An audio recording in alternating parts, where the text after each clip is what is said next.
Hi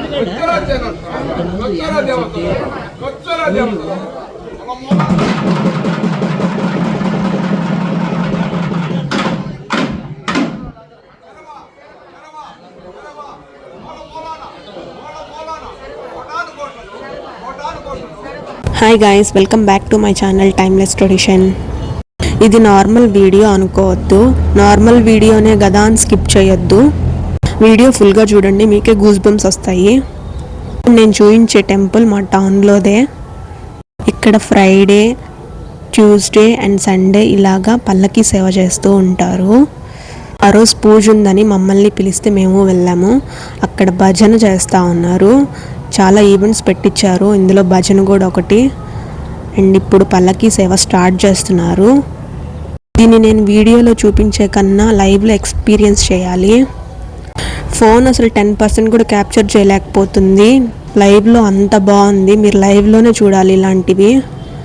అలా అంతా హారతి తీసుకున్న తర్వాత అమ్మవారి పల్లకీని మోస్తారు. నేను కూడా మోసాను, చాలా బాగా అనిపించింది. పల్లకీని 3 to 5 రౌండ్స్ వేస్తారు. ఒక్కొక్కరు 3 రౌండ్స్ వేస్తారు, ఒక్కొక్కరు 5 రౌండ్స్ అలా గుడి చుట్టూరా తిప్పుతారు. పల్లకి మోసే ముందర పూజారి గారు అక్కడ అందరికీ మెడలో మాలలు వేస్తూ ఉన్నారు. అది అలా ఎందుకు వేస్తారు అని నేను మా మమ్మీని అడిగితే, అది రెస్పెక్ట్, అలా వచ్చిన వాళ్ళకి రెస్పెక్ట్ చేయడము అని చెప్పారు. ఉభయకర్తలకైతే ఫుల్ మాల వేశారు. ఆ మాల వేసుకున్న వాళ్ళందరూ పల్లకి మోసే వాళ్ళే. ఆ రోజు వెదర్ కూడా భలే ఉండింది. మొత్తం వర్షం వచ్చేట్టుగా పెద్దగా గాలి కొడతా ఉండింది. ఇంకొక సైడ్ వచ్చేసి పల్లకి సేవ ఎట్లయినా మంచిగా సక్సెస్ఫుల్ అవ్వాలి అనే ఇంటెన్షన్తో అమ్మవారిని అయితే ఇప్పుడు లేపారు. సో ఇప్పుడు అమ్మవారి పల్లకి అయితే లేపారు. లేపిటి తీసుకొస్తూ రౌండ్ వేయడానికి. ఏదైనా మొక్కుకున్నప్పుడు జరిగితే ఇలా ఖచ్చితంగా చేపిస్తారంట. అందుకే ఇదంతా. నేను పల్లకి మోయాలి అని చెప్పేసి మీకోసం అని ఒక రౌండ్ వీడియో షూట్ చేశాను. తర్వాత వెళ్ళి పల్లకి మోసాను. అమ్మవారు చూశారు కదా ఎంత బాగున్నారో. సో వాళ్ళంతా అక్కడ కాసేపు అమ్మవారిని తిప్పుతూ, కాసేపు ఆగి అలా డ్రమ్స్ ప్లే చేస్తూ మళ్ళీ అమ్మవారిని తిప్పుతూ ఇలా కంటిన్యూ చేశారు. ఈ గుడి అయితే మా ఊర్లో చాలా ఫేమస్. ఒక్కొక్కసారి అమ్మవారి ఊరేగింపులు కూడా జరుగుతూ ఉంటాయి. అలాగే ఇంకా దీనికంటే డబుల్ ట్రిపుల్ డెకరేషన్తో అమ్మవారిని బయటికి తీసుకొస్తారు. ప్రతి ఇంటింటికి వస్తారు. అదైతే ఇంకా నేను క్యాప్చర్ చేయలేదు, ఎప్పుడైనా క్యాప్చర్ చేసి చూపిస్తాను మీకు కూడా. అలా మంగళ వాయిద్యాలన్నీ ముందు, తర్వాత అమ్మవారు వెనకాల అందరం ఇలా వెళ్తూ ఉంటే చూడటానికి చాలా బాగా ఉంది. ఊరు వచ్చిన ప్రతి ఒక్కరూ ఈ గుడి దర్శించుకొని వెళ్ళాల్సిందే. దర్శించుకోకుండా ఎవ్వరు వెళ్ళరు. మేమైతే ఆ గుడి వైపు నుంచే వెళ్తాము. వెళ్ళిన ప్రతిరోజు ఎప్పుడు బయటకు వెళ్ళినా కూడా గుడి వైపు నుంచే వెళ్తాం కాబట్టి దండం పెట్టుకునే వెళ్తాము. అక్కడ పల్లకి కాసేపు ఆపిన తర్వాత దాని కింద నుంచి అందరూ అటుకు అటు తిరుగుతూ ఉన్నారు. ఎందుకు తిరుగుతారు అలాగా అని మా అమ్మని అడిగితే, అలా 5 సార్లు తిరిగితే మంచిది అని చెప్పింది. నేను కూడా తిరిగాను. ఇది వరకు రోజుల్లో అయితే ప్రసాదం, కుడుములు అవి తీసుకొచ్చేసి దేవుడి దగ్గర పెట్టేసి ఆ కుడుములన్నీ తీసుకొని వెళ్ళి గుడి మీద చల్లితే గుడి మీద నుంచి కింద పడితే అక్కడ అందరు తీసుకునేవాళ్ళు.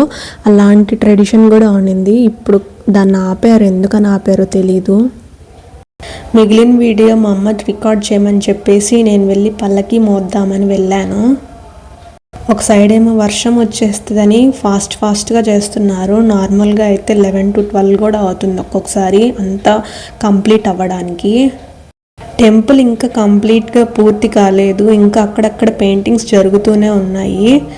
కానీ పూజలు మాత్రం ఆగకూడదు కదా, పూజలు చేస్తూ ఉంటారు. ఎవ్రీ ఇయర్ ఊరేగింపులు చేస్తారు. అప్పుడు ప్రతిసారి ఏదో ఒకటి డెవలప్ చేస్తూనే ఉంటారు. ఇంకా అలా మధ్యలో ఇలాగ డ్రమ్స్ ప్లే చేస్తూ అమ్మవారిని ఆపి అలా మాట్లాడతారు. నేను లాస్ట్లో పెడతాను ఆ క్లిప్ మీకు మాట్లాడేది. ఏం మాట్లాడతారో మీరు వినండి. అక్కడ హైలైట్ ఏంటంటే ఆ గాలికి మొత్తం కరెంట్ పోద్దేమో అనుకున్నాము, కానీ మొత్తం కంప్లీట్ అయ్యేదాకా కరెంట్ పోలేదు. ఊరేగింపు అంతా కంప్లీట్ అయిపోయిన తర్వాత దేవుణ్ణి కిందకి దింపిన తర్వాత కరెంట్ పోయింది. అందులో నుంచి ఎవరో ఒకరు వచ్చి దేవుణ్ణి పొగడాలంట. అలా పొగడడం ఎంతో ఇష్టం అంట. ఎందుకు అలా పొగడతారు అని అమ్మని అడిగితే పొగడడం మ్యాండేటరీ అని చెప్పింది. ఏమని అంటారో మీరు వినండి. ఇలాంటి ట్రెడిషనల్ వీడియోస్ కోసం సబ్స్క్రైబ్ చేసుకోండి, కమెంట్ చేయండి అంతా చూసాక ఎక్స్పీరియన్స్ ఎలా ఉందో. Thanks for watching.